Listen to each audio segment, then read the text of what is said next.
3h37, nós estamos de volta com o Giro CBN, edição desta terça-feira, e vamos falar da segurança, da tua segurança de dados. Nós estamos aqui com o Vânia Barreira, ele é especialista em segurança da informação e gentilmente aceitou o nosso convite para falar desse assunto.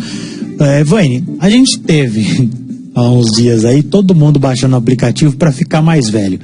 Lá no passado a gente teve um para ficar mais novo, todo mundo descobriu o Snapchat novamente para ficar mais novo. Aí alguém teve a ideia e falou assim, vou fazer um para ficar mais velho, e colou, porque todo mundo acho que gostou mais até do ter ficado novinho. Só que ao mesmo tempo o aplicativo abre uma porta aí para que todas as suas informações e teu comportamento, digamos assim, na rede ficassem escancarados para o proprietário do aplicativo. É bem isso mesmo, né? Isso, bem isso. Bom, boa tarde a todos. O aplicativo FaceApp não é um aplicativo novo. Esse aplicativo ele tem pouco mais de 2 anos. Ele já viralizou uma vez. Ele tinha na primeira vez alguns filtros que ele tratava as fotos. Ele criava uma caricatura das pessoas com base... as pessoas ficavam com uma cara de etnia, né? Mas relacionada a etnias. Então, puxava para... Você parecia um asiático, um indiano, isso deu um problema com relação à discriminação. Tudo eles tiveram que tirar o filtro do ar. E eles voltaram agora com um filtro novo, que é esse filtro de envelhecimento. Está todo mundo usando. O grande problema, o que chamou muita atenção, é um aplicativo russo. Na verdade, isso chamou muita atenção. O pessoal começou a correr atrás para verificar o que realmente esse aplicativo fazia, né? E o que preocupa é a política de privacidade desse aplicativo. Ela é muito fraca, ela é muito ruim, ela é mal escrita, ela é muito genérica. Então, por exemplo, o aplicativo, quando você instala e cede os direitos, né, para usar o aplicativo, você concorda em usar o aplicativo, você automaticamente dá acesso a todo o seu rolo de câmera do seu celular, do seu smartphone para o aplicativo. Então você não tem como simplesmente colocar uma foto, tirar uma foto na hora ou pegar uma foto que você tenha na sua base de dados para o aplicativo fazer a transformação. Você dá direito para eles para o aplicativo em toda a sua base de fotos.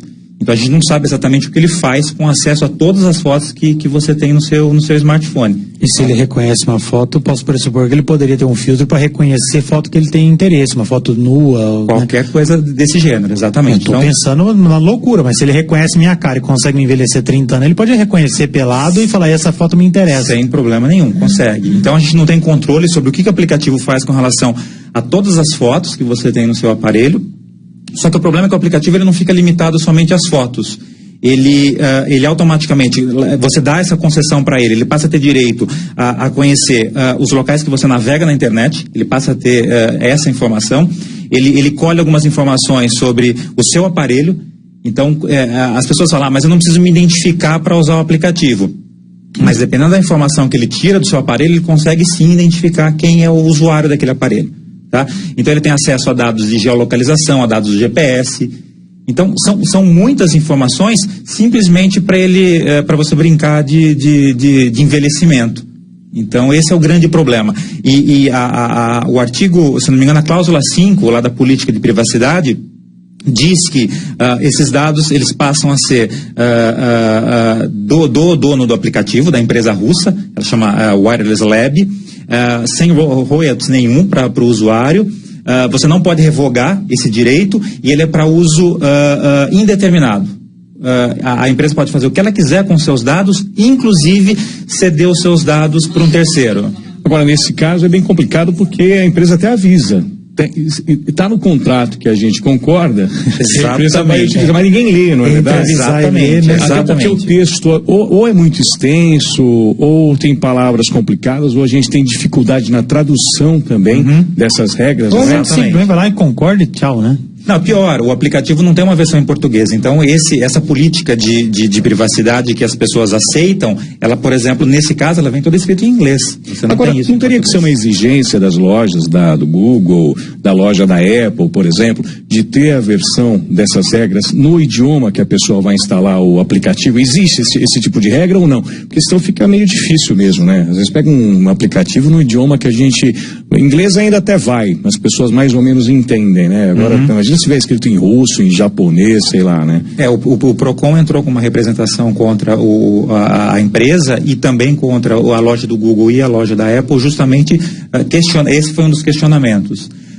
Em agosto do ano que vem a gente tem a Lei Geral de Privacidade de Dados, né, a LGPD, e ela sim vai tornar esse processo de utilização dos dados mais rigoroso. Aí você vai precisar ter de uma maneira muito clara e de uma maneira que todo mundo consiga entender para que você está fornecendo os seus dados. Mas a gente falou desse aí que é russo. Então falou russo, o povo já abre o olho e fica meio mais esperto. E talvez até política das próprias empresas americanas de tentar jogar esse olhar da empresa russa. Mas a política do Facebook, Instagram, WhatsApp, tem muita diferença dessa daí? Não, é a mesma coisa. O que eu falei, o que chamou a atenção foi um aplicativo russo, mas você já sobe suas fotos para o Google, você já sobe suas fotos para o serviço da Apple, você já utiliza o Facebook sem pagar nada, Twitter, LinkedIn, as redes sociais. Então, é aquela velha frase, né, que a gente conhece: quando você não paga pelo produto, né, você é o produto. Então, assim, eu acho que esse tipo de coisa, esse tipo de aplicativo, né, ou pelo menos esse hype todo criado, ele serve para as pessoas perceberem quanto elas já perderam o controle dos seus dados digitais. A gente não tem mais controle nenhum. E esses dados, a gente tem que dizer aqui, que são usados a todo momento para nos oferecer produto, para nos oferecer serviço. Então, às vezes você está vendo uma fotinha, tá uma propaganda, mas acabei de falar disso aqui, aparece aqui, você acha que o microfone está ligado, aquelas desconfianças que todo mundo tem, mas na verdade, a todo momento, nós estamos dando informações para essas redes sociais daquilo que queremos ou de um comportamento que eles entendem que necessite ou vá necessitar de determinado produto ou serviço, né? É o que a gente chama, né? É o modelo dominante na internet hoje, né? Você fornece os seus dados pessoais para receber a troca de algum serviço, por exemplo. E esse aplicativo, o que é interessante é que você... quando você sobe sua foto, quando você coloca sua foto para fazer o envelhecimento, ele não faz isso no smartphone, no aparelho. Então a foto sobe para a nuvem. Então esse já é um problema. Então, aí como ele usa inteligência artificial para fazer esse envelhecimento, por isso que o resultado é tão bacana, é tão interessante, é muito real, né? Então são vários algoritmos de inteligência artificial trabalhando por ali.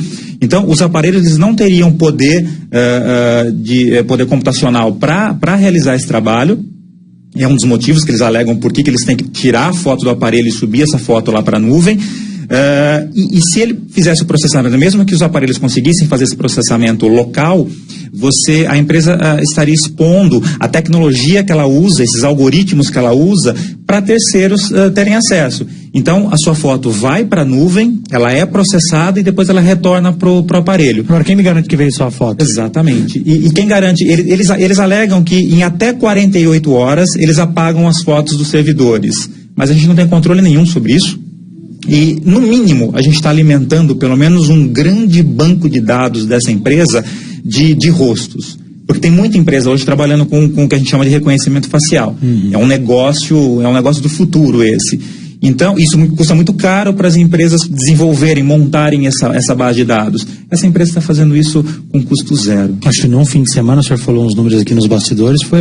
São 200 milhões de rostos que ela já tem na base de dados dela, sem gastar um centavo. Que se fosse pagar para conseguir esses dados... Ficaria muito caro. Então a gente não sabe, primeiro, o que exatamente ela vai fazer com isso.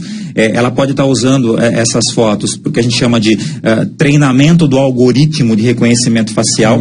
Isso é muito discutido hoje em dia, não sei se vocês lembram, mas agora, recentemente, uma senhora foi presa no Rio de Janeiro por um serviço de reconhecimento facial. Ela foi confundida por uma outra mulher que havia sido condenada e por um erro de reconhecimento facial. Então, todo mundo está buscando isso hoje, né? Várias empresas de tecnologia buscando aperfeiçoar seus sistemas de reconhecimento facial. Pode ser que essa empresa esteja indo por esse caminho.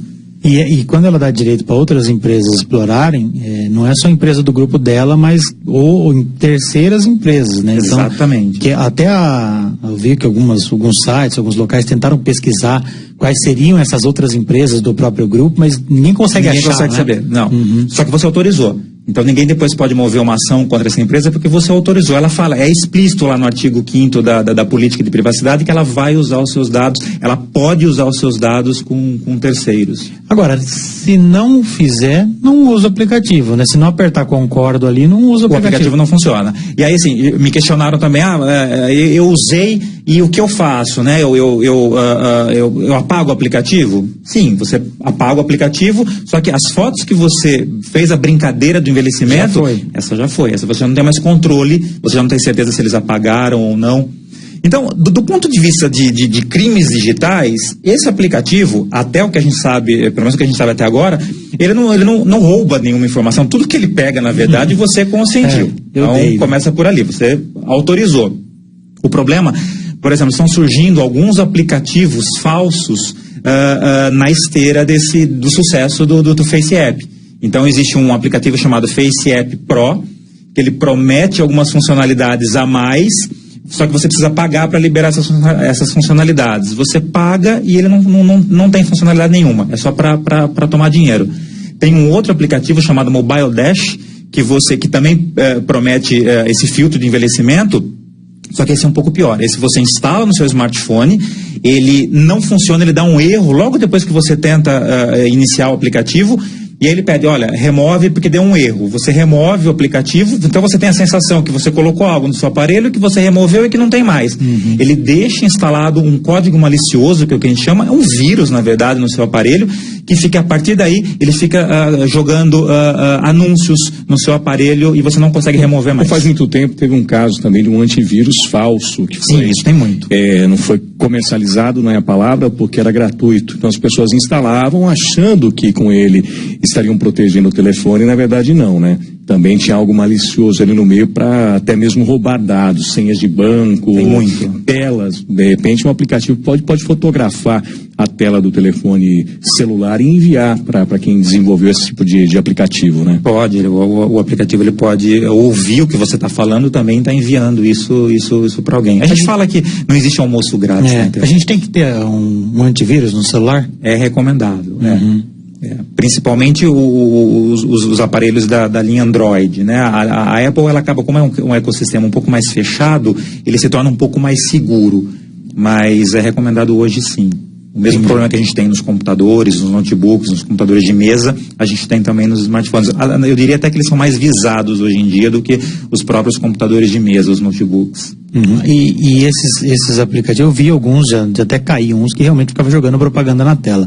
Mas hoje, eu sinceramente não sei dizer se o meu celular teria um vírus desse. Hoje eles são mais ocultos, eles são mais escondidos.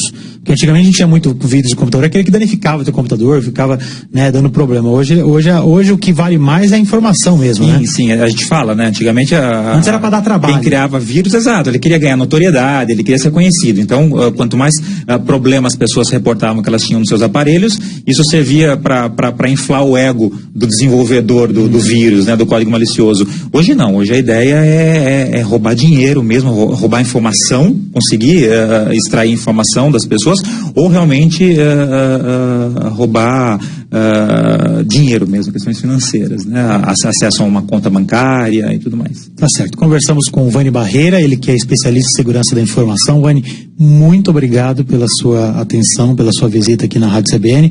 Sei que em breve você não estará mais aqui na nossa região, mas eu já digo sempre aqui que a gente vai te ligar ainda para ter informações, porque você com certeza contribui muito com a gente. Eu que agradeço, obrigado pelo convite. Tá certo, a gente vai fazer um rápido intervalo e daqui a pouco a gente volta com mais Giro CBN. Giro CBN.